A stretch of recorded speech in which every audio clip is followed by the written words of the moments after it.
Hey, what is going on, guys? It's your boy Bez Barami coming at you with another episode.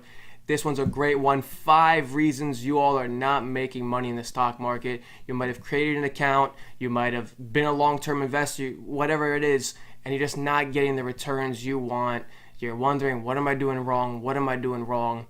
We're going to walk through 5 main reasons you're not performing as well as you want to perform. So let's just jump right into the computer screen. I got these slides made for you. We're going to take them step by step by step. All right, guys. So the first main problem I see day in and day out talking to you all is that most of you guys either don't have an investment goal in mind that's clear, or you had one and you strayed from it, or you just completely forgot to keep it in mind. Now, this is so important, guys. So if you're looking long-term, right? Long-term generally means longer than a year, but a lot of you all are planning for retirement. You know, we have people in our group chat, we have people on our subscription that are planning 30, 40 years out. And when you have cases where, you know, some people want to start day trading or they want to start swing trading, and then they're realizing, well, hold on a second, how did I end up here? How did this happen? I was more of a buy and hold kind of guy that was going fine. How did this happen? So it does happen, guys. And this is one of the hardest things to keep in mind, is to have your investment goal is one thing. Number 2 is to stick to it. So this is like a 2-prong approach right here, where you guys need to make sure that before you even start investing, what is your purpose? Why are you open the brokerage account? You have the money in there. What is your goal with it? If you look at some of the best investors in the world, this is what they do best. They know what they're investing for, and they don't stray from that path. So if you're a day trader and it's something that you find yourself comfortable with, and it's what you want, you're looking to get in, get out, take the money out that you made for the day, and that's what you're using to pay bills, to buy food, whatever it is, then that's your strategy. Stick to it. And let me also make a little point here. It's never too late to also change your investment goal, but it has to be for a reason. Things pop up all the time, guys. For instance, you could be, married, right? And then all of a sudden you're expecting twins. Okay, now your investment goal might have to change here. Maybe you weren't expecting any kids, or you were just expecting one. Now you have 2 on the way. How does that change how much you're putting into the market every month? How does that change where you see yourself retiring? A lot of things can happen. So you want to make sure the investment goal is made from the get-go, and you also want to make sure yearly or quarterly that the investment goal still is relevant given anything that might have changed in your life. So that's very important. Let's move on to slide number 2. Not investing in your financial education. All right, guys, so this is huge. This is huge. So like anything in life, when you want to do well in whatever career it is, you have to invest in the educational part of that aspect. You have to learn what it is you're going to be doing. You know, I see a lot of people talk about how don't pay for this, don't pay for that, it bites into these fees. Let me ask you something. Do you guys look at purchasing a book on investing as, deducting from your annual returns? Of course not. So why would that be viewed as a bad thing to make that, purchase? It's an investment in yourself. It's very easy. Look, Robinhood and these companies, even E-Trade and Charles Schwab and all these guys, they've made fees either free or like $3, $4, $5, $6. In the grand scheme of things, it's not much. So okay, you're saving all this money. It's amazing. But that doesn't mean they've made it easy to learn how to buy these stocks or how to navigate around the markets, how to achieve your investment goals. Guys, it is so crucial to invest in your educational aspect. If you look at it as an expense, I can almost guarantee you that by the time you're investing for a couple years, the money you might have lost in the markets will without a doubt outweigh whatever it is you would have paid for some books. So guys, don't be hesitant. Buy books. Let's move on to number 3. Not diversifying your portfolio. Okay, so the wealthy people today, they will tell you that they didn't make all their money diversifying their portfolio amongst many different industries, many different countries and stuff like that. But At the same time, you have to ask yourself, back to number one, what your goals are. Okay? I believe in diversifying to an extent. I think sometimes you could over diversify and completely hinder a lot of the gains you want. So if you're looking for a certain percent that you're trying to make a certain return, diversifying takes away a lot of risk, and by taking away a lot of risk, you also take away a lot of the reward. So, but for the average investor, for the average person, you have to diversify your portfolio, especially, guys, if your risk tolerance is not high. You have to ask yourself, when you go to sleep at night, are you okay with things moving 5%, 10%? If not, then yes, you want to diversify. You want to be in bonds. You want to be in the S&P 500 that owns, the whole basket of the 500, largest companies in the world. You want to be in those kinds of securities, guys. So we've seen it time and time again. A lot of y'all think that you don't have a lot of money, so that means you're going to stick to penny stocks. Big no-no, guys. Big no-no. It's not, just because you don't have a lot of money to invest with doesn't mean you have to buy cheap stocks. That's not how it works. Okay? Even today, there's a lot of companies out there that offer fractional shares. You don't have to buy a 10-cent stock or a $1 stock because you're only investing with $1,000. That's not how it goes, guys.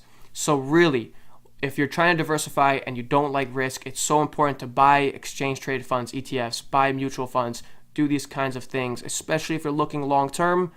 And also, I would highly advise and recommend that so if you're still learning how to invest, it's best to start off diversifying until you get your feet wet, and then start to pick out individual stocks and individual sectors and individual countries to invest in. But off the get-go, we've seen a lot of young investors make this mistake. They go all in on one company. It doesn't work out. It kills me to see how many people have invested in companies like Hominy, the parent company of MoviePass, and watch that investment fall 99%. Kills me. Or they go all in on a biotech stock that they heard from their aunt's cousin's divorced husband's son. It's just it's just not safe, guys. So play it smart. Spread your basket amongst, don't put all your eggs on, don't spread it out, okay? Number 4. Huge one. This could be number 2 in my book, but I put it number 4. All 5 are equally important, but this is huge. We have to really, really control ourselves when it comes to the market. I always say you are your biggest enemy when it comes to the market. It's you against yourself. So let's ask ourselves here, when a stock rips higher, I'm telling you, stay calm. Don't get too excited. The same way I'm telling you, when it dips low, don't get depressed and panic. It's so important to stay even keel. Remember why you invested. Examine if anything has changed in your investment. Don't be, lazy with it and say, I invested for this reason, and 6 months down the road you say, no, I invested for this reason, and I'm stick with it. Things might have changed, guys. Companies don't always meet their guidances for revenue, for earnings, for margins, for a lot of things. They say they're going to enter a new market, and that's why you invested, and then it turns out some regulations might have prevented that from happening. You have to assess the investment often, especially if it's an individual company's.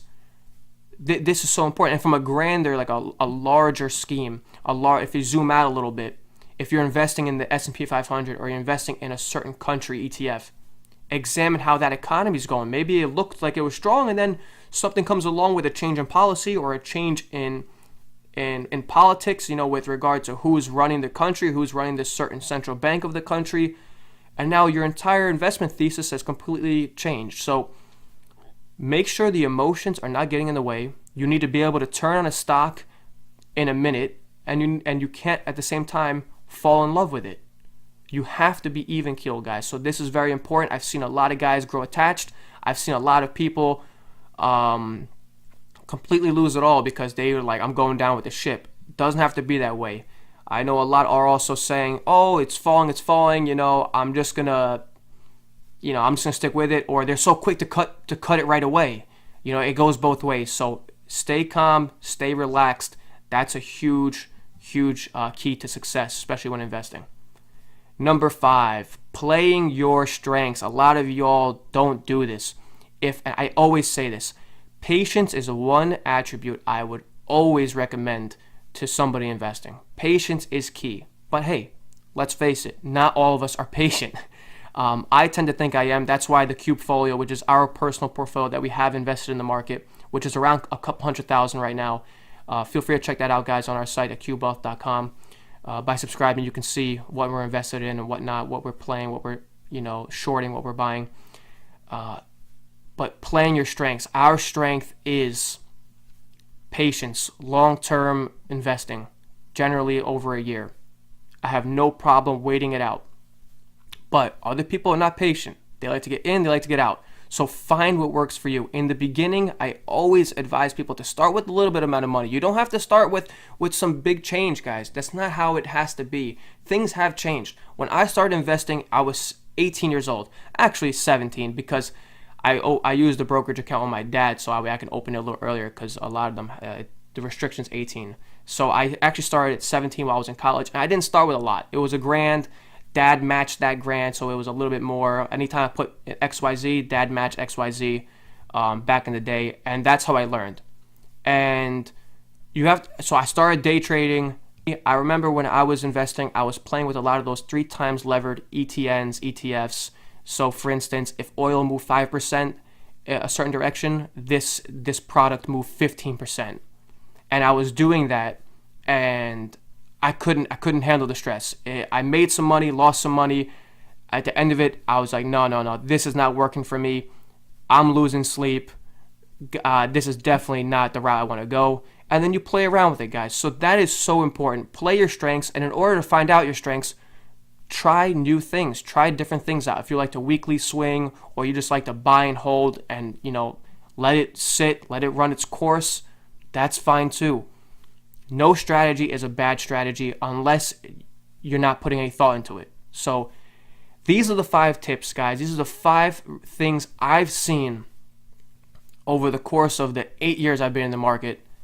And it's the 5 things I've seen you all run into that pop up time and time again when I'm talking to you all. And I think this is a beneficial video. I don't want to make it longer than it has to be.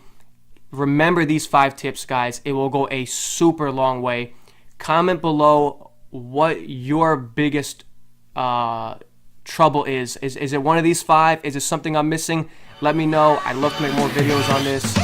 Anyway, take care, guys. I hope you found a lot of value in this. We'll talk soon.